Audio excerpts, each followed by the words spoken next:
சுவிசேஷம். இந்த நாளுக்குரிய தேவ வார்த்தை.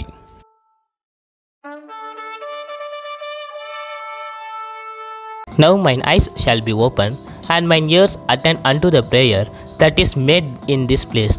2 Chronicles 7:15. ఈ స్థలమందు చేయబడు ప్రార్థన మీద నా కనుదృష్టి నిలుచును, నా చెవులు దానిని ఆలకించును. దినవృత్తాంతములు 2వ గ్రంథం 7వ అధ్యాయం 15వ వాక్యం.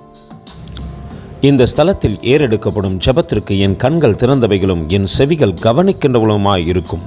2 நாளாகமம் 7:15. அன்பின் தேவ பிள்ளைகளே, சாலமோன் ஆலயத்தை கட்டிய பிற்பாடு தேவ சித்தத்திற்காக தன்னை தாழ்த்தின போது தேவனுடைய சத்தம் கேட்டது.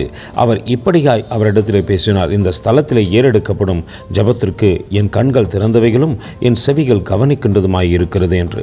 நாம் எப்பொழுது தேவ சித்தத்திற்கு நம்மை தாழ்த்தி தரைமட்டமாய் ஒப்பு கொடுக்கிறோமோ, நிச்சயமாய் தேவ சத்தம் நம் செவிகளிலே துணிக்க ஆரம்பிக்கும்.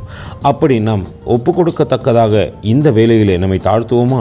கர்த்தர் தாமே உங்களை ஆசீர்வதிப்பாராக. ஆமென். எங்களோடு கூட இணைந்து ஊழியம் செய்ய விரும்பினால் இந்த வார்த்தைகளை மற்றவர்களுக்கும் பகிர்ந்து கொடுங்கள். இது ராஜ்யத்தின் சுவிசேஷம். Thank you for watching. God bless you.